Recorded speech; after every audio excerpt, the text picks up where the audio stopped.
우리는 하품을 할 때마다 입과 혀의 근육을 사용하는데 입이 움직일 때 침을 분비하는 분비샘이 찌그러들게 됩니다. 그 결과 우린 눈치채지 못했겠지만 작은 침줄기를 뱉어낼 수 있게 된다고 해요. 게다가 30.48cm 이상 뻗어나갈 수 있어요. 대학교 때 그걸 마음대로 하는 친구가 있었어요. 대단한 개인기였죠. 기본적으로 침은 여과된 혈액이라는 게 밝혀졌어요. 혈액은 특수한 분비선과 피의 성질을 흡수하는 특별한 세포에 의해 처리됩니다. 그런 다음 피는 침이 되는 거예요. 넘어갈게요. 만약 뇌가 USB 드라이브라면 정말 엄청날 거예요. 우리 뇌 용량은 10에서 100TB 정도거든요.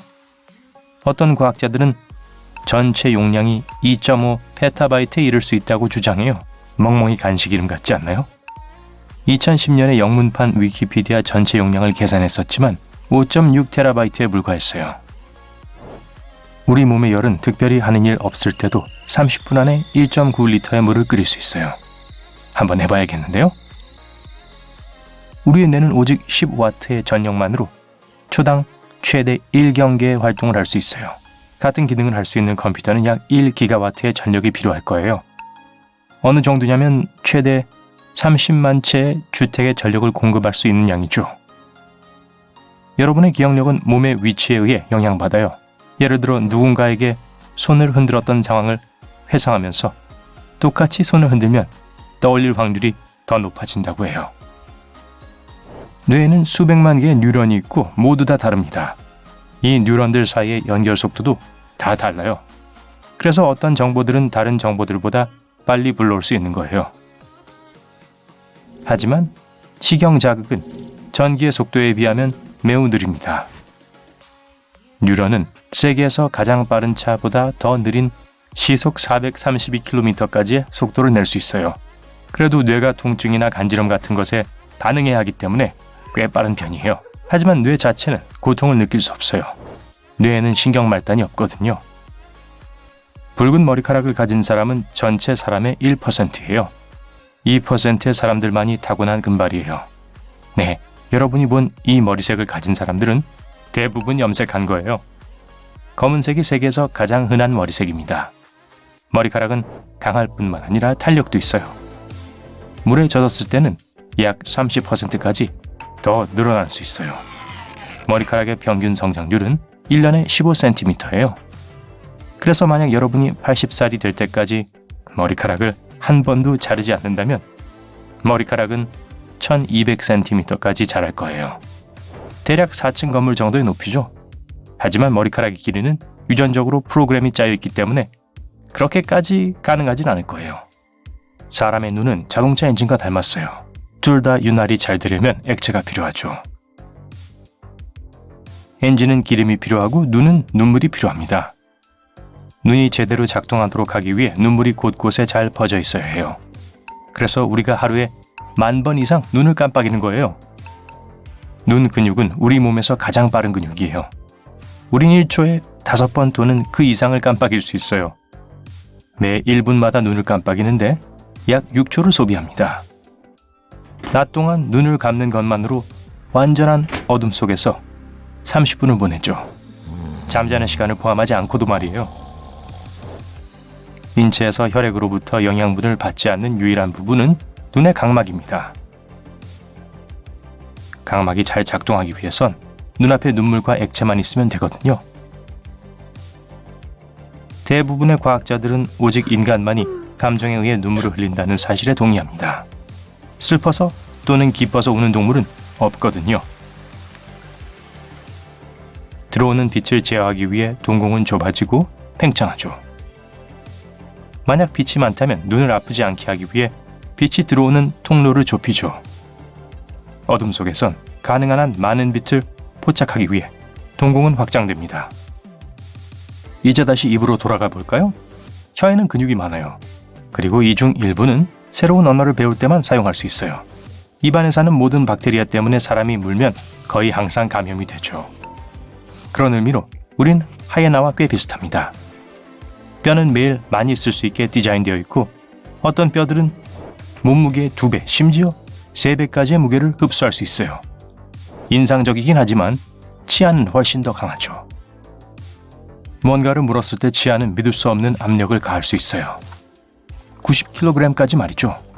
근데 에나멜은 골격계의 한 부분으로 여겨지고 있어요. 몸의 약 60%는 물이고 뼈에서도 물을 발견할 수 있죠. 우리 뼈 질량의 약 25%는 물로 이루어져 있어요. 면역체계의 가장 중요한 방어자라고 불리는 우리 위 속 염산은 여러분이 먹는 음식으로 얻게 되는 위험한 음식 독소, 바이러스, 그리고 박테리아를 없애는 데 도움을 줍니다. 심지어 위도 이 산에 소화될 수 있지만 점막이 위를 보호해 주는 거예요.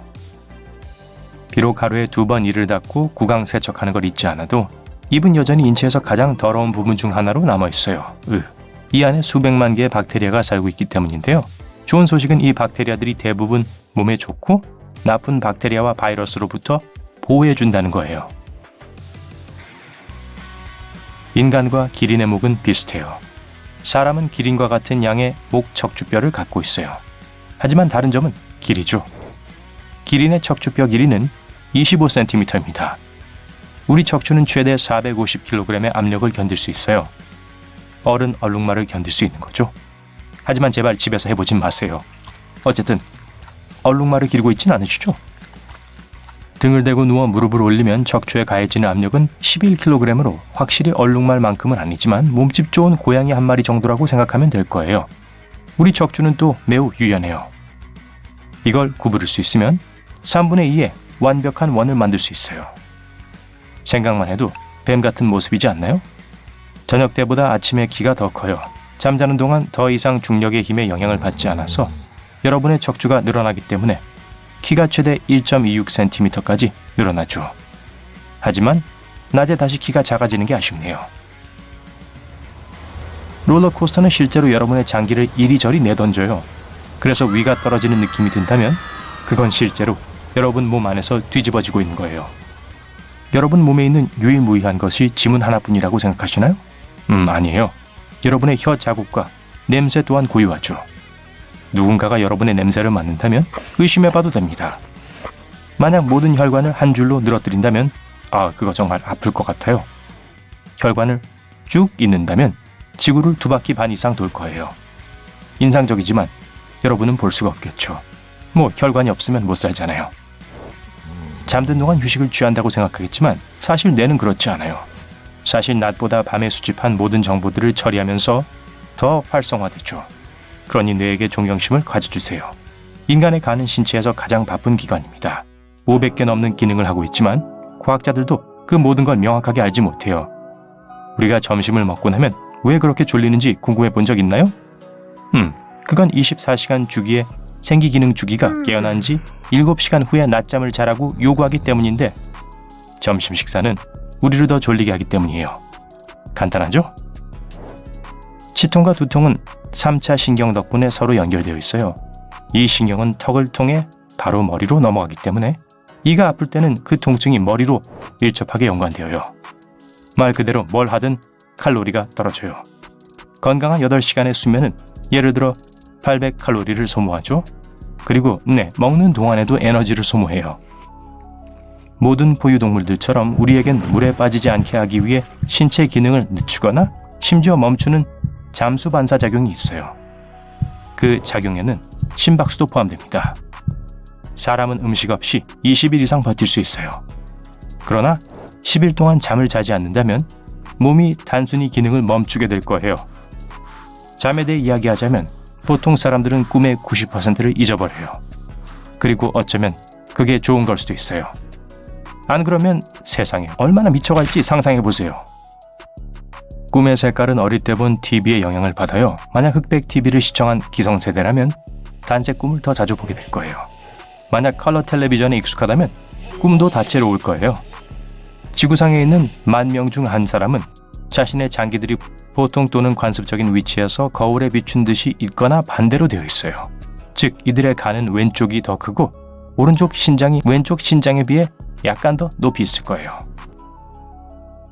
신장의 이야기가 나와서 말인데 왼쪽 것이 오른쪽 것보다 조금 더 올라와 있어요. 왜냐하면 간이 몸의 오른쪽에서 더 크기 때문이에요. 밝은색, 파란색 또는 녹색 눈을 가진 사람들은 어두운 눈색을 가진 사람들보다 고통을 더 잘 참아요. 과학자들은 눈의 색에 영향을 미치는 멜라닌과 관련이 있을 수 있다고 생각하죠. 발의 길이는 발톱 길이와 비슷해요. 안 믿겨지나요? 직접 확인해 보세요. 전 여기서 기다릴게요. 장난이에요. 피부는 가장 크고 빠르게 성장하는 기관으로 강하지만 유연해요. 방수 기능과 통기성을 갖춘 외부 환경으로부터 우리를 안전하게 지켜주는 보호막이에요. 피부는 스스로 재생해요. 체온 조절에 도움을 주고 수분 손실을 줄여줘요. 그래서 우리가 오늘날과 같은 모습으로 진화할 수 있었어요. 우리의 피부는 해로운 자외선을 차단하는 천연 색소인 멜라닌을 발달시켰어요. 우리 조상들이 불쾌한 환경에서 장거리로 걷는 동안 특별한 땀샘들이 체온 조절하는 걸 도왔어요. 우리 몸에는 200만에서 500만 개의 땀샘이 있어요. 더 활동적일수록 더 많은 땀이 나와요. 몸에는 더위를 식혀야 할 때를 인식하는 메커니즘이 있어서 여러분이 운동을 계속할 수 있는 거예요. 호흡은 공기를 안팎으로 내보내는 것만이 아니에요. 말 그대로 얼굴 모양에 영향을 주기 때문에 어떻게 하는지가 중요해요. 코로 숨을 쉬면 시간이 지나면서 광대뼈가 또렷해질 거예요. 또 혀가 턱에 힘을 가하기 때문에 얼굴도 넓어질 거예요. 만약 입으로 숨을 쉰다면 혀는 쉴 곳이 없을 거예요. 시간이 지남에 따라 얼굴 구조를 바꿀 수 있어요. 얼굴이 더 좁아질 수 있고 광대는 그렇게 두드러지지 않을 거예요. 또 입으로 숨을 쉬는 사람이라면 아마 머리를 뒤로 더 기울이는 경향이 있을 거예요. 이런 식으로 목과 얼굴의 모양과 함께 뇌 뒤쪽 두개골의 내용물이 늘어나고 전체적인 자세도 직접적으로 바뀌게 될 거예요. 1981년에서 1992년 사이에 태어난 밀레니얼 세대들은 나이 든 사람들보다 건망증이 더 심해요. 건망증의 주요 원인은 더 높은 수준의 스트레스에서 비롯돼요. 그러니 편하게 있으세요. 왼쪽 폐는 심장과 공간을 공유하기 때문에 오른쪽 폐보다 작아요. 인간은 뱀상어처럼 큰 이빨을 갖고 있지도 않고 치아가 그렇게 많지도 않아요. 하지만 연구에 따르면 상어 이빨은 아주 단단한 에나멜로 코팅되어 있지만 우리 치아보다 강하진 않다고 해요. 우리에겐 치아를 서로 접착시켜줘서 치아 전체가 갈라지는 걸 방지해주는 단백질이 있어요. 상어와 달리 우리 치아는 빠지지 않아요. 상어 치아는 우리처럼 잇몸에 뿌리로 붙어있지 않아서 매주 약 1개씩 빠지게 되는 거예요. 발톱이 왜 있는지 궁금해 본 적 있나요? 손톱은 케라틴으로 만들어져 있어요. 케라틴은 털, 조류의 발톱, 발굽, 그리고 머리카락에서 찾을 수 있는 단백질이에요. 조류의 발톱과 달리 우리의 손발톱은 납작하고 넓어요. 발가락과 손가락 끝을 부상으로부터 보호해주죠. 또 손톱이 다른 물체를 잡고 분리하는 데 도움이 되는 견고한 지대 역할을 해주고요. 손톱 없이는 뒷면에 스티커를 떼거나 퍼즐 조각을 집는 건 어려울 거예요. 유인원과 원숭이들도 비슷한 섬세한 작업을 할 때 발을 사용해요. 과학자들은 영장류가 나뭇가지를 꽉 움켜쥐고 진드기를 제거하고 다른 비슷한 일들을 하기 위해 손톱을 진화시켰다고 생각해요. 인간의 몸은 어둠 속에서 빛을 발하는데 다시 말하면 우리가 희미하게 생물 발광을 한다는 거예요. 그 빛은 육안으로 볼 수 있는 것보다 1000배 더 약해요. 하지만 다른 동물들은 우리의 희미한 빛을 쉽게 볼 수 있을 거예요. 눈은 꽤 민감해요. 여러분은 끊임없이 여러분을 둘러싸고 있는 모든 빛들 때문에 눈이 얼마나 민감한지 시험해 볼 기회가 거의 없었을 거예요. 인간의 세포는 체내 전체 세포수의 43%에 불과하며 나머지는 미세 식민지 주민들이에요. 그렇다는 건 여러분이 대부분 박테리아와 곰팡이로 이루어져 있다는 걸 의미하죠. 그래서 기본적으로 여러분은 장내 미세물 DNA와 여러분의 DNA가 혼합되어 있는 거예요. 인체에서 가장 풍부한 원소는 산소로 65%예요. 하지만 리튬, 코발트, 금, 우라늄도 포함되어 있어요. 그중 제일 희귀한 건 라듐이에요. 평균적으로 인간은 하품을 하루에 20번 정도 해요. 부분적으로는 피곤할 때 등 자발적으로 할 때도 있지만 가끔 누군가가 근처에서 하품을 하면 같이 하기도 하죠. 과학자들은 이게 소셜 미러링이라는 것일 수도 있다고 생각해요. 보통 동물들은 다른 걸 흉내낼 때 어떤 행동이 유용하다는 걸 인식하고 그걸 따라하기로 결심하죠. 인간의 경우 누군가가 다리를 꼬거나 웃거나 미소 짓거나 하품할 때 일어나요. 뜨거운 커피는 차가운 커피보다 맛이 좋을 수 있어요. 미각 수용체는 음식이 실온에 있거나 약간 높을 때 가장 민감해요. 커피가 차가울 때 쓴맛을 감지하는 미뢰가 더 민감하기 때문에 뜨거운 커피가 덜 쓴 것처럼 느낄 수 있어요. 새끼손가락은 강력해요. 그게 없다면 손은 그 힘의 상당 부분을 잃게 될 거예요. 검지와 중지는 엄지손가락과 협력해 잡고 꼬집어요. 그리고 새끼손가락은 약지와 함께 잡는 힘을 제공해요. 여러분의 뼈는 콘크리트보다 4배 더 단단해요. 몸에서 가장 강한 뼈는 대퇴골이에요. 성인의 30회까지 무게를 지탱할 수 있어요. 더 굉장한 건 우리의 뼈가 복합적인 물질로 이루어져 있어서 뼈가 단단하면서도 동시에 탄력이 있어요. 발은 다른 신체 부위보다 피부 바깥층이 두꺼워요. 심장은 자체적인 전시 시스템을 갖고 있으며 몸에서 분리되었을 때도 계속해서 뛸 수 있어요. 눈썹 하나의 평균 수명은 4개월이에요. 우리는 인생의 40%를 눈을 감고 보내요. 그 시간 대부분은 잠을 잘 테죠. 하지만 눈 깜빡이는 걸 포함하는 것도 잊지 마세요. 또는 운전할 때도요. 성인의 경우 혈액이 전체 체중의 7에서 8%를 차지해요. 혈액의 약 55%는 혈장이에요. 나머지는 적혈구, 백혈구, 그리고 혈소판이에요. 이게 덩어리를 형성하고 출혈을 예방하죠. 우린 삼키면서 호흡을 동시에 할 수 없어요. 삼키는 음식과 들이쉬는 산소는 처음에 목구멍의 같은 부분으로 내려와요.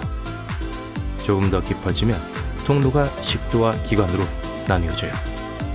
배고플 때 배에서 나는 꾸르륵거리는 소리엔 이름이 있어요. 공명음이라고 해요. 모든 사람의 약 3분의 1은 왼쪽 또는 오른쪽 눈썹을 올릴 수 있어요. 농담하면서 누군가에게 장난스러운 신호를 보내기에 좋은 방법이죠. 하지만 양쪽 눈썹을 개별적으로 올리는 능력은 훨씬 더 이해해요. 그런 사람이 아니라면 그건 아직 그에 상하는 근육을 통제하고 움직일 수 없기 때문이에요. 하지만 이 기술은 발전시킬 수 있어요. 거울 앞에 서서 한쪽 눈썹을 손으로 잡고 다른 쪽 눈썹을 위아래로 움직여요. 그리고 반대쪽 눈썹도 똑같이 해주세요. 이렇게 하면 따로따로 움직이는 걸 배우는 데 도움이 될 거예요. 만약 팔꿈치를 쉽게 핥거나 엄지손가락을 발톱에 닿게 할 수 있다면 축하해요. 여러분은 극소수에 속해요. 하지만 어떤 사람들은 유연성을 다른 단계로 끌어올려요. 이 상태를 운동기능 과잉증이라고 해요. 극소수의 사람들이 뱀처럼 몸을 이상한 자세로 비틀 수 있게 되는 거죠. 발 사이에 머리를 넣고 백브리치도 하고 온갖 종류의 찢기를 해요. 하지만 어떤 경우에는 그런 사람들은 뇌의 연수가 더 크기 때문에 운동기능 과잉증은 민감성을 높일 수 있어요. 이 뇌 영역은 감정 처리를 담당해요. 이 용감한 영웅들은 수영복만 입고 추위 속을 걸으면서도 포근함을 느낄 수 있어요. 맨발로 눈 속에 서 있을 수 있고 심지어 강이나 얼음 구멍에서도 수영할 수 있어요. 보통 이 재능은 타고나는 게 아니라 사람들이 극한의 추위를 견디는 데 익숙해질 때까지 몇 년 동안 몸을 단련시키는 거예요. 물론 단지 멋져 보이거나 멋지다고 느끼고 싶어서 그러는 건 아니에요. 스스로에게 간지럼을 태울 때 간지럽나요? 보통 못 느낄 거예요. 다른 사람이 간지럽히지 않느라는요. 이건 움직임을 감시하는 뇌의 손의 영역이 여러분의 움직임으로 인한 감각을 예측했기 때문이에요. 그러면 신경계의 다른 부위에 신호를 보내 이 감각들을 취소해요. 하지만 몇몇 희귀한 사람들은 자기가 간지럽힌 걸 느낄 수 있어요. 만약 여러분은 그렇지 않다면 뇌가 아직 인식하지 못한 새로운 질감을 만지거나 두피 마사지기를 사용하면 여러분의 신경을 자극하고 긴장을 풀어주는 데 도움이 될 수 있어요. 거울 앞에 서서 입을 벌리고 혀의 측면을 서로를 향해 말아 올려 U자 모양을 만들어 보세요. 약 65%에서 81%의 사람들이 자연스럽게 혀를 말고 그 대다수가 여자예요. 어떤 사람은 이게 유전적인 능력이라고 하지만 최근 연구에서 사람들이 실제로 연습을 통해 이 기술을 개발할 수 있다는 걸 알아냈어요. 개찰이 묻어나는 혀 끝을 다시 입안으로 말아넣는 걸 의미하는 요가 용어예요. 귀를 일부러 꼼지락거릴 수 있나요? 축하해요. 지구상의 약 22%만이 한쪽 귀를 움직일 수 있어요. 동시에 두 귀를 움직이는 건 18%만이 할 수 있어요. 귀를 움직이는 건 먼 조상들에게는 흔한 일이었어요. 과학자들은 그들이 귀로 다양한 움직임을 할 수 있었을 거라 믿고 있어요. 꼼지락거리는 걸 담당하는 근육무리는 귓바퀴 근이라고 불리며 오늘날에는 대부분 필요하지 않아요. 하지만 어떤 사람들은 시간을 들여 연습하면 누군가 귀를 움직이는 법을 배울 수 있다고 해요. 안타깝게도 개와 고양이가 하는 것처럼 소리를 향해 귀를 실룩거리는 고급스러운 기술은 습득하지 못했어요.